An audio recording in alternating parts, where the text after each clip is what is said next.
आज हम एक सफर पे चलेंगे, एक ऐसी जगह के सफर पर जो सिर्फ दिल्ली में नहीं बल्कि सही मायनों में हर भारतीय के दिल में बसी है।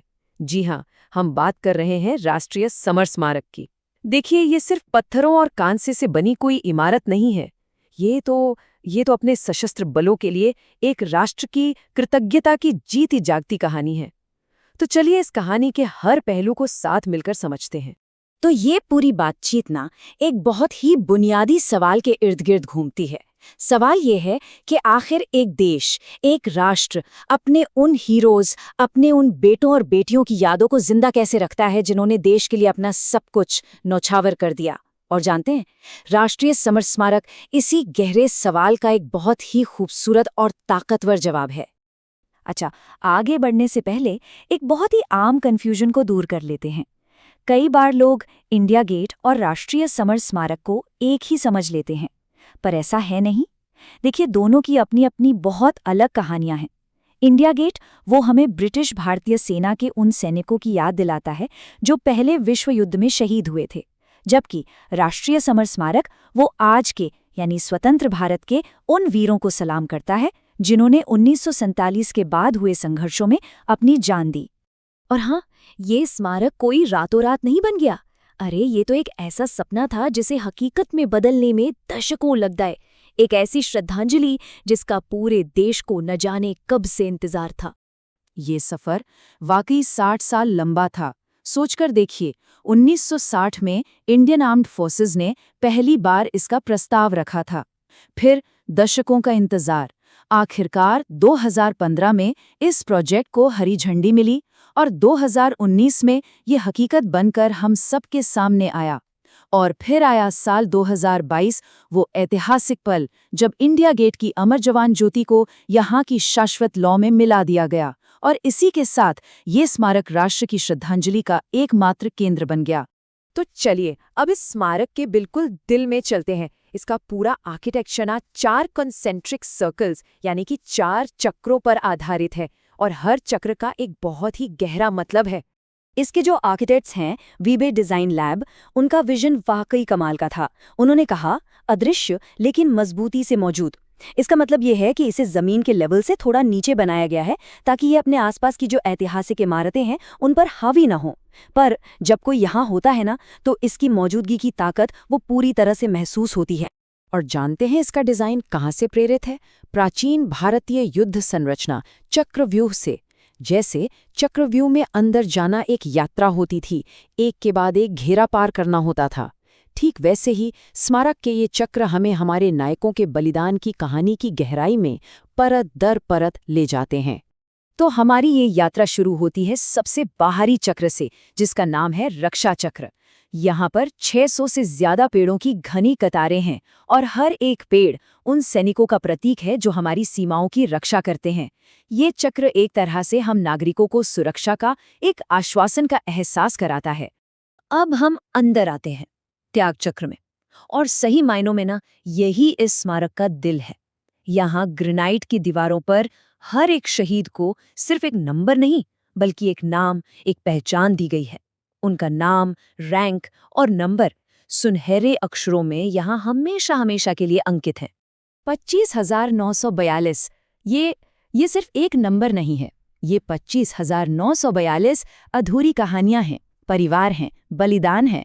ये संख्या हमें हर पल उस कीमत की याद दिलाती है जो हमारी आज़ादी के लिए चुकाई गई है। चलिए, अगला चक्र है वीरता चक्र। इसे एक तरह की ओपन एयर आर्ट गैलरी समझिए।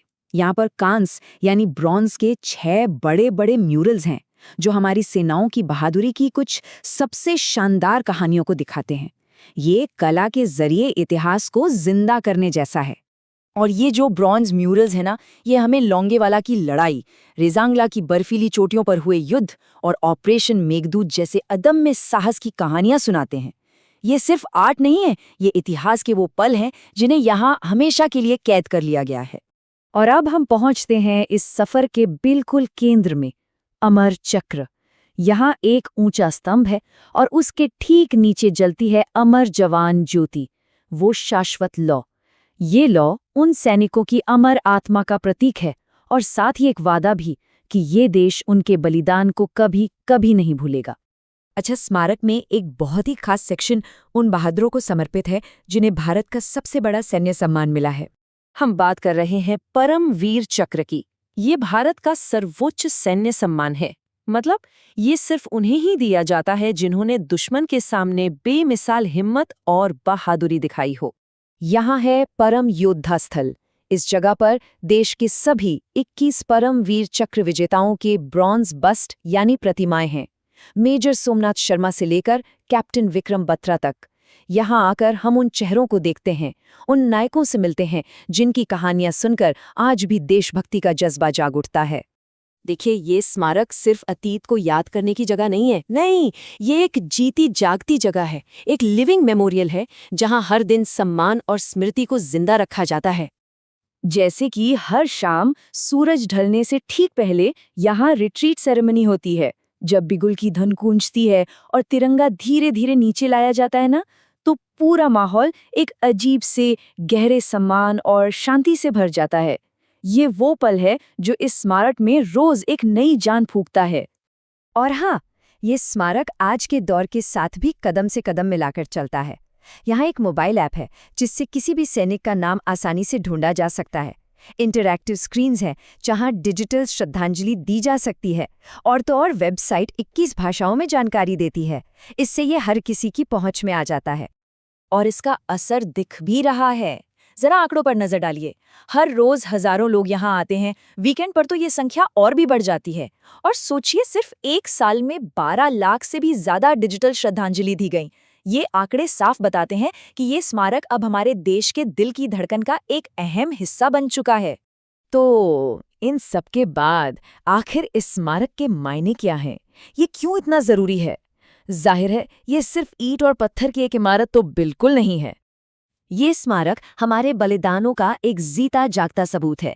ये हमारे राष्ट्रीय समारोहों का केंद्र है, और सबसे बढ़कर ये वो पवित्र जगह है जहां एक कृतज्ञ राष्ट्र अपने नायकों के सामने सिर झुकाता है और ये पक्का करता है कि उनकी यादें हमेशा हमेशा जिंदा रहें। तो जाते जाते एक सवाल पर जरूर सोचिएगा। आज के इस डिजिटल दौर में जहां हर जानकारी बस एक क्लिक दूर है और पल भर में गायब भी हो जाती है, वहां राष्ट्रीय स्मृति के लिए ऐसी एक स्थायी, एक फिजिकल जगह की क्या अहमियत है? शायद यही वो जगह है जो हमें याद दिलाती है कि कुछ बलिदान ऐसे होते हैं जिन्हें कभी नहीं भुलाया जाना चाहिए। हमारे साथ इस सफर पर आने के लिए बहुत बहुत शुक्रिया।